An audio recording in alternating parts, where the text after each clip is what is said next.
Halo, Assalamualaikum warahmatullahi wabarakatuh. Saya Quratul Aini, NPM 1849. Di sini saya akan menjelaskan mengenai modul yang didapatkan untuk ujian global, yaitu saya mendapatkan modul 7. Di sini saya akan menjelaskan sedikit materi tentang modul 7 dan selanjutnya untuk studi kasus akan dijelaskan oleh teman saya yaitu Dewi Nuraini beserta penggunaan software. Markov chain atau bisa juga disebut dengan rantai Markov.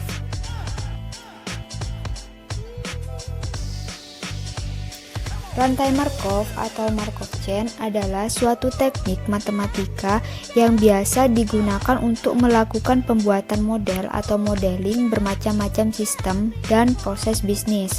Teknik ini dapat digunakan untuk memperkirakan perubahan-perubahan di waktu yang akan datang dalam variabel-variabel dinamis atas dasar perubahan-perubahan dari variabel-variabel dinamis tersebut di waktu yang lalu. Teknik ini dapat juga digunakan untuk menganalisa kejadian-kejadian di waktu-waktu mendatang secara sistematis. Selanjutnya, proses model rantai Markov. Ada 3 prosedur dalam proses model rantai Markov. Yang pertama, prosedur 1 menyusun matriks probabilitas transisi. Yang kedua, menghitung kemungkinan market share di waktu yang akan datang. Yang terakhir, menentukan kondisi-kondisi equilibrium, di mana kondisi equilibrium tercapai bila tidak ada pesaing yang mengubah matriks probabilitas transisi dalam keadaan equilibrium. Pertukaran para pelanggan berkenaan dengan retention mendapatkan dan kehilangan akan statik.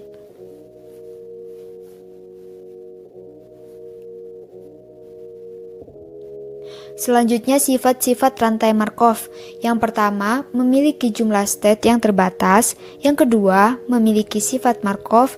Yang ketiga, probabilitas transisinya stasioner. Dan yang terakhir, memiliki himpunan probabilitas awal.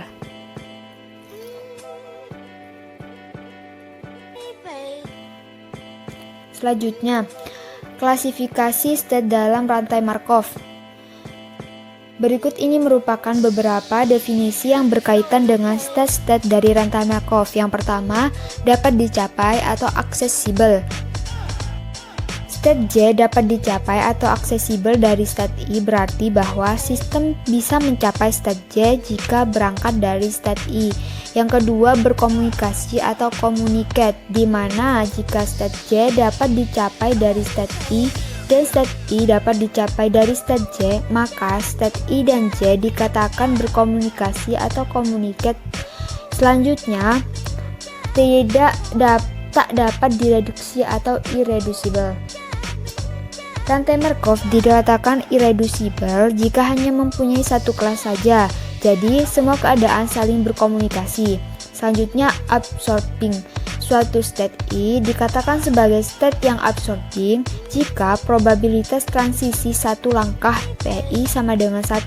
Jadi, sekali sistem memasuki state I, maka sistem akan tetap selamanya berada di state I tersebut. Selanjutnya, recurrent dan transit. Dan yang ketujuh ada aperiodic. Yang keenam ada periode. Periode dari state I didefinisikan sebagai bilangan bulat T lebih besar dari 1, sedemikian sehingga N sama dengan 0. Untuk seluruh N yang bukan kelipatan T, 2T, 3T hingga NT, dan T adalah bilangan bulat terbesar dengan sifat ini. Selanjutnya yang ketujuh ada aperiodic. Jika terdapat dua bilangan berurutan S dan S plus 1, sedemikian sehingga proses dapat berada pada state I pada saat S dan S plus 1. State I dikatakan memiliki periode 1 dan disebut sebagai periode state. Yang ke-8 adalah positive recurrent. Positive recurrent jika state I recurrent, maka state I dikatakan positive recurrent jika dimulai dari state I.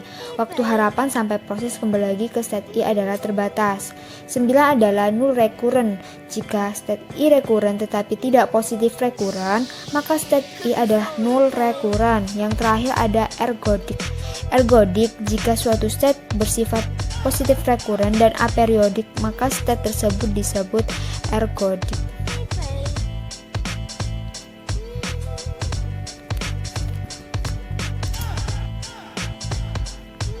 Selanjutnya, klasifikasi state dalam rantai Markov.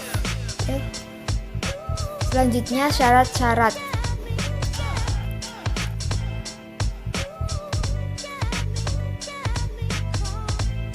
Nah, untuk dapat menerapkan analisa rantai Markov ke dalam suatu kasus, ada beberapa syarat yang harus dipenuhi. Yang pertama, jumlah probabilitas transisi untuk suatu keadaan awal dari sistem sama dengan 1. Yang kedua, probabilitas tersebut berlaku untuk semua partisipan dalam sistem. Yang ketiga, probabilitas transisi konstan sepanjang waktu. Dan yang terakhir, merupakan kondisi yang independen sepanjang waktu. Selanjutnya studi kasus yang akan dijelaskan oleh teman saya. Assalamualaikum warahmatullahi wabarakatuh. Jumpa lagi sama aku Dewi Nur Aini NPM 091. Untuk memenuhi tugas besar Laboratorium Optimasi Industri, di sini saya akan memaparkan cara menggunakan alat bantu WinKSP untuk memecahkan permasalahan pada rantai Markov pada modul 7. Nah, di sini untuk pengumpulan datanya saya ambil dari jurnal yang telah saya rekap, dan untuk harganya ini saya asumsikan tetapi tetap mendekati produk dari yang ditentukan ini, seperti Kalpiko 5.500, Cimori 8.000, Vitacam 7.500, Yakult 10.500, dan merek lainnya itu ada 6.000. Nah, setelah didapatkan data seperti ini, kita convert ke Excel. Nah, untuk data ini pemecahan dari data ini. Setelah dari tabel mendapatkan dari dan kehilangan dari setiap produk minuman ini, ditarik matrik probabilitasnya. Nah, diketahui matrik probabilitasnya itu seperti ini. Dengan syarat setiap jumlah dari kolom dan baris itu harus sama dengan 1.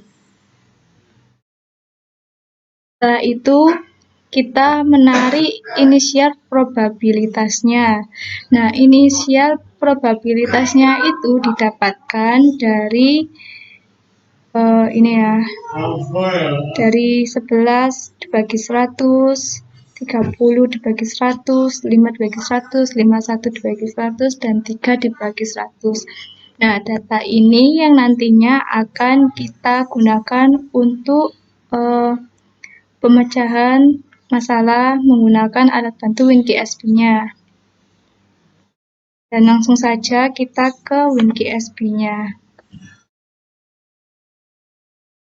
Nah,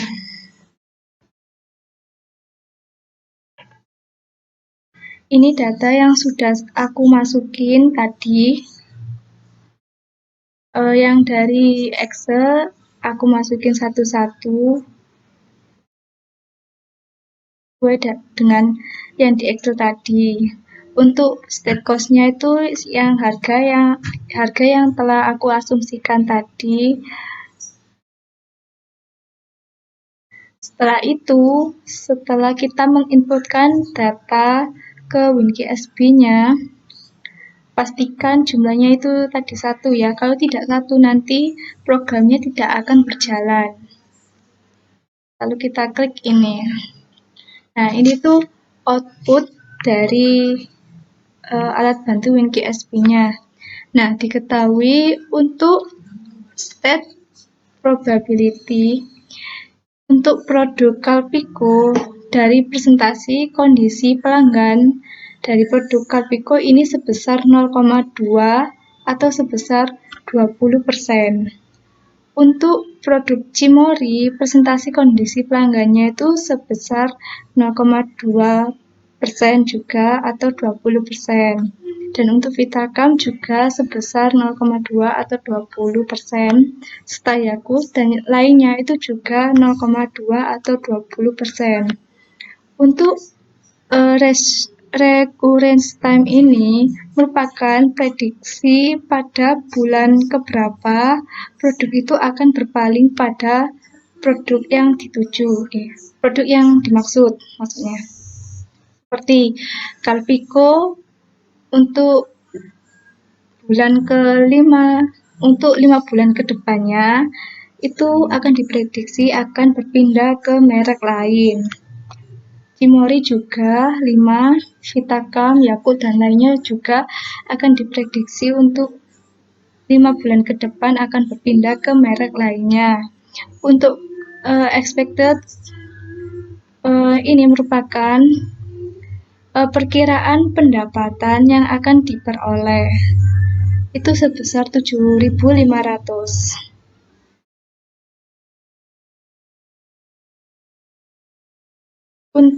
Selanjutnya kita menuju solve and analyze, lalu kita pilih Markov process step. Nah, untuk di sini itu kita dapat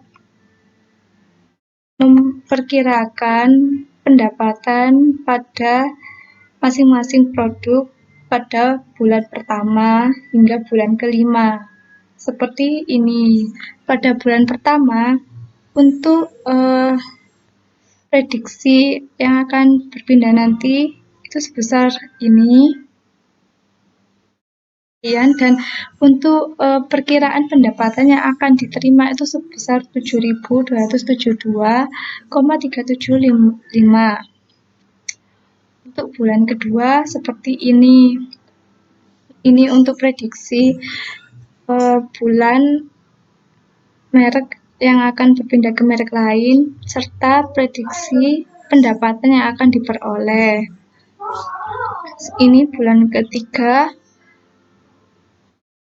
Sama untuk prediksi pendapatan yang akan diperoleh itu 7.603, sekian. Dan untuk bulan keempat itu prediksinya sekian dan prediksi pendapatan itu 7.469, sekian. Dan untuk bulan kelima prediksi pendapatannya itu sebesar 7.487, sekian. Seperti itu. Untuk perhitungan manualnya bisa kita lihat pada pemaparan PPT saya ini. Untuk harganya kita asumsikan sebagai berikut. Lalu untuk slide kedua, ini ada penjabaran dari data tabel yang sebelumnya. Lalu, dari data yang sudah dijabarkan tersebut, kita peroleh matriks probabilitasnya itu sebagai berikut. Nah, untuk perhitungan pangsa pasar bulan pertama yang nantinya akan menghasilkan kemungkinan pangsa pasar pada bulan kedua, yaitu perhitungannya itu sebagai berikut. Matriks ini diperoleh dari data matriks probabilitas ini, sedangkan untuk pangsa pasar bulan pertama ini merupakan data dari ini dibagi jumlah dari ini. Jumlah dari ini itu adalah 100. Jadi setiap isinya itu dibagi 100. Seperti ini. 11 dibagi 100 ada 0,11. Terus 30 dibagi 100 0,3 dan selanjutnya. Untuk perhitungannya itu seperti ini. Terus kita total ada ini. Untuk perhitungan ini berlaku untuk merek Cimory, Vitacam, Yakult, dan merek lainnya. Untuk pangsa pasar bulan kedua sama perhitungannya seperti pangsa pasar bulan pertama. Di sini perbedaannya hanyalah untuk pangsa pasar bulan kedua ini merupakan hasil dari kemungkinan pangsa pasar bulan kedua. Dan ini merupakan hasil dari kemungkinan pangsa pasar bulan ketiga. Lalu untuk perhitungan pangsa pasar bulan ketiga, perhitungannya juga sama. Dan ini merupakan hasil kemungkinan pangsa pasar untuk bulan keempat. Hingga ini adalah perhitungan kemungkinan pangsa pasar bulan kelima. Lalu yang terakhir yaitu perhitungan kemungkinan pangsa pasar bulan keenam. Mengapa sampai menghitung hingga bulan keenam? Itu dikarenakan kita mengikuti jumlah produk yang telah kita hitung. Jika produknya ada 3, kemungkinan pangsa pasar yang akan kita hitung itu ada 4, dan seterusnya akan bertambah 1, seperti itu. Dan ini merupakan hasil dari state probability. Hasil ini kurang lebih sama seperti